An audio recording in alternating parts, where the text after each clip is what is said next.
So, guys, welcome to Daily Football Madness और absolutely pathetic performance from Barcelona. Messi की situation के ऊपर और विक्टर रोके की सिचुएशन के ऊपर तो बात करेंगे, ट्रांसफर्स के ऊपर बात करेंगे, लेकिन सबसे पहले Celta Vigo versus Barcelona 2-1 Barcelona हार गई। और यार मुझे ना एक चीज समझ लगती है। ऑब्वियसली अभी मैंने प्रेस कॉन्फ्रेंस सुनी नहीं है मैच के बाद चावी की, अभी अभी मैच खत्म हुआ है, लेकिन अक्सर मैच के बाद पिछले 3-4 गेम्स में चावी कहते हैं it's very hard to find motivation, जो कि मुझे समझ नहीं लगती। मैं चावी को यहाँ पे क्रिटिसाइज नहीं कर रहा, लेकिन आप ये बातें नहीं कर सकते। मतलब क्या मतलब है, मोटिवेशन क्यों नहीं है?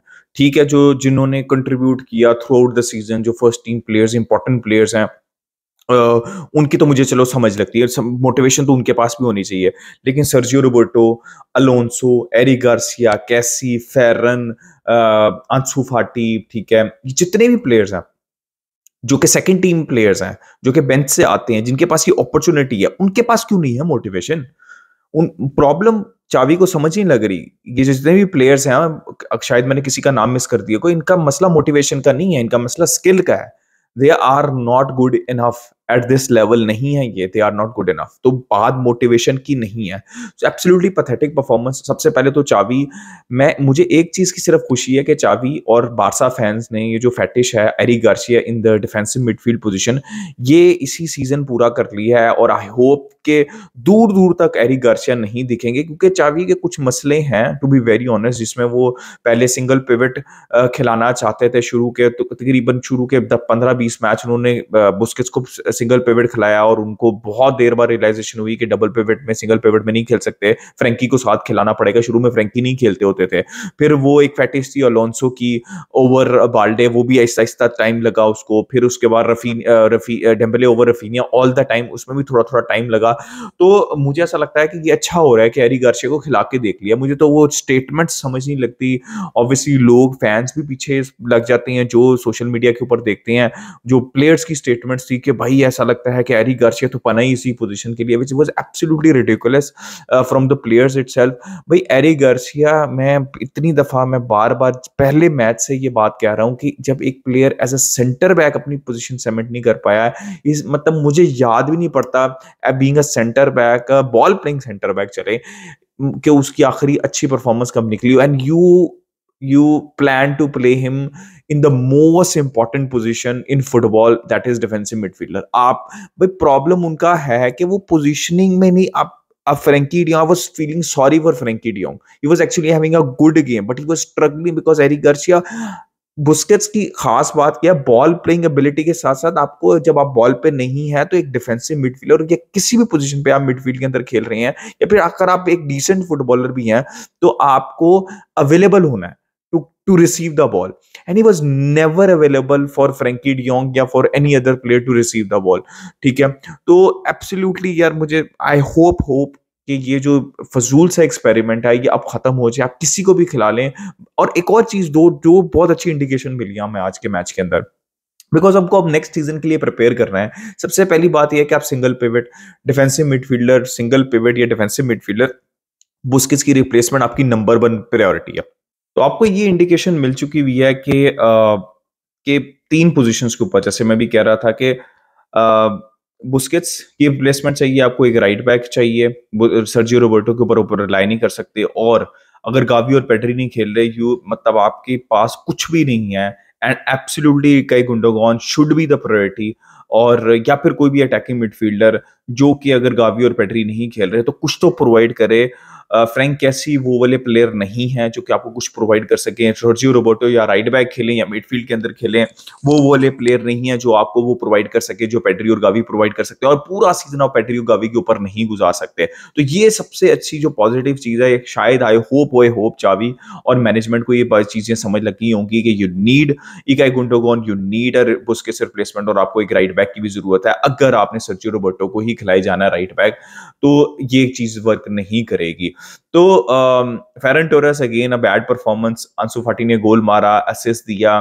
टू बी ऑनेस्ट, अगर मैं 70% या फर्स्ट हाफ की बात करूं या फिर 70 मिनट्स की बात करूं, जब सब्स्टिट्यूशंस नहीं हुई थी, या 60 मिनट्स की बात करूं, तो 3 प्लेयर ही मुझे ट्राई करते हुए दिख रहे थे। That was Frankie de Jong, Raphinha and Lewandowski.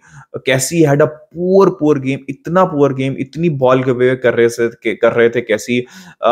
और उसके अलावा एक इतना इजी गोल जो कि brilliant ball from Raphinha towards Lewandowski, और फिर लेवेंडोस्की का भी ब्रिलियंट बॉल था टुवर्ड्स कैसी, जो कि उन्होंने समझ लें कि खुला गोल जो है वो मिस कर दिया, वो जो हेडर के ऊपर था। तो Kessie had a poor game. Kounde was giving the ball away, Christensen जब वो खेल रहे थे वो was giving the ball away, Alonso final third के अंदर जो उनसे एक्सपेक्टेशन है वो वहां पे कुछ नहीं कर सके। डिफेंसिवली दो तीन अच्छी उन्होंने इंटरसेप्शंस की, बट दैट्स अबाउट इट। टर स्टेगन का बहुत बुरा गेम था, वो तो ऑफसाइड हो गया, गोल तो खाया ही खाया उन्होंने, लेकिन वो जो ऑफसाइड हो गया था दैट वाज अ हाउलर। ठीक है, इस तरह के हाउलर्स आप नहीं कर सकते इस लेवल के ऊपर। तो मैं इतना ज्यादा क्रिटिसाइज नहीं करता, because he has been brilliant for Barcelona. तो यार all in all it was a very bad game, और कोई एक्सक्यूज नहीं होना चाहिए कि यार मोटिवेशन नहीं है, ये क्या मतलब है यार इस चीज का। तो एब्सोल्युटली ये बैड परफॉर्मेंस, और आई थिंक बहुत सी इंडिकेशन, 3 इंडिकेशन जो मैंने आपको बता दी हैं जो इस मैच का रिजल्ट होना चाहिए। अब जल्दी से मेसी की सिचुएशन की बात कर लेते हैं। उसके उसमें भी मुझे ना कुछ समझ नहीं लग रही कि क्या हो क्या रहा है। बारसा से पूछो तो कहते हैं लालिगा बताएगी, लालिगा से पूछो तो वो कहते हैं बारसा बताएगी, फिर लपोटा स्टेटमेंट दे रहे हैं। जावी से पूछो तो वो कहते हैं मेसी पे 100% डिपेंड करता है। मेसी कहते हैं कि भाई ना बारसा कुछ बता रही है, ना लालिगा कुछ बता रही है, कोई कॉन्ट्रैक्ट ऑफर ही नहीं किया हुआ उनको। जो है सऊदी अरेबिया से भी कॉन्ट्रैक्ट अवेलेबल है उनको, एमएलएस से भी है, और as per reports European club से भी उनको कॉन्ट्रैक्ट अवेलेबल है। तो मुझे समझ नहीं लग रही कि क्या सिचुएशन क्या चल रही है। To be honest I am not really happy with the situation Barca और लालिगा की तरफ से, बिकॉज यार देखो, आपने साइन करना है तो आप प्लेयर साइन करो, वर्किंग करो अपनी, और इतनी ओपनली स्टेटमेंट्स हो। मुझे सबसे बड़ा प्रॉब्लम पता है क्या है, मुझे चावी, लपोटा, प्लेयर्स, इन सबकी स्टेटमेंट से है, जो कि वो मेसी को लाने की स्टेटमेंट से। अब अगर आप ये काम कर लेते हैं तो बहुत अच्छी बात है, ठीक है, लेकिन अगर आप ये नहीं काम कर पाते तो बहुत क्रिटिसिज्म आना है, और आपने फिर मेसी को खराब करना है। मेसी को खराब इस मतलब इट्स डिसरिस्पेक्टफुल टुवर्ड्स मेसी। आपने पहले उसके साथ क्या किया, सब कुछ ठीक है, सब कुछ ठीक है, और बिल्कुल आखिरी टाइम पे when he was coming back for a celebration Copa America जीतने के बाद, तो आपने उनको कह दिया कि इट्स नॉट अ पॉसिबिलिटी। मतलब अगर आप मैं आपको बता रहा हूं, you can't do it. Barca have to find a way, चाहे कॉन्ट्रैक्ट टर्मिनेट करने पड़े, but you can't do this. मतलब दिस इज वेरी अनप्रोफेशनल। चाहे ये लालिगा हो, क्योंकि दोनों पे रिस्पॉन्सिबिलिटी जाएगी, लालिगा के ऊपर भी जाएगी, बार्सिलोना के ऊपर भी इक्वल रिस्पॉन्सिबिलिटी जाएगी। ऐसा नहीं है कि बार्सिलोना या लपोटा को ग्रीन चिट मिल जाएगी कि लालिगा प्रूव नहीं कर रही थी। आप स्टेटमेंट कैसे दे सकते हो? दिस इज वेरी अनप्रोफेशनल, और मैं बहुत दफा ये बात अब कह चुका हूं कि या तो आपके पास कोई कंक्रीट चीज होनी चाहिए, because things are getting very serious. अब हो सकता है कल अप्रूवल आ जाए, परसों अप्रूवल आ जाए, वहां से Saudi Arabia is pushing for Messi signatures. तो there has to be a concrete statement, there has to be a concrete offer towards Messi, वरना ये चीजें बहुत बहुत अगली हो जाएंगी, and things are not looking good right. I hope कि चीजें सॉर्ट आउट हो जाए, वरना लपोटा के ऊपर बहुत क्रिटिसिज्म आने वाला है, बार्सिलोना के ऊपर क्रिटिसिज्म आना है, बिकॉज दिस अनप्रोफेशनल। आप 2 दफा इस तरह की हरकत नहीं कर सकते। एक और सिचुएशन बन रही है यहाँ पे विक्टर रोके की, जो कि न्यूज आ रही है, उसके ऊपर भी जल्दी से टच कर लेते हैं। न्यूज जो है वो ये आ रही है कि बार्सिलोना 45 मिलियन जो है वो अभी अफोर्ड नहीं कर सकता उनको देना। और चावी ने भी अपने इंटरव्यू में कहा था कि विक्टर रोके जो हैं वो अभी प्रायोरिटी नहीं है बार्सिलोना की, बिकॉज सिंगल पिवट है, राइट बैक है। मैं भी इस मैच में भी मैंने आपको बताया कि ये क्लियर इंडिकेशन है, कई गुंडों को अटैकिंग मिडफील्डर, सीडीएम और राइट बैक जो मैंने आपको बताया। तो I agree, obviously they have told कि आप यू वेट फॉर अंटिल 2024। अब क्यों प्लेयर एक वेट करेगा? अगर वो कर सकते हैं तो वो करेंगे, नहीं तो he will go to another club. Chelsea, कोई भी प्रीमियर लीग क्लब आके उनको उठा के ले जाएगा, which is very unfortunate. But obviously यार चीजें तो इतनी इतनी ज्यादा फाइनेंशियली स्ट्रिक्ट है राइट नाउ कि नहीं है पॉसिबिलिटी। आप देखें ना, मेसी आपके प्लेयर रजिस्टर, गावी या राहो के कॉन्ट्रैक्ट रजिस्टर नहीं हो पा रहे। फिर मेसी की सिचुएशन इतनी ज्यादा अगली होती जा रही है, जितने जैसे जैसे दिन जा रहे हैं अगली अगली से अगली सिचुएशन होती जा रही है।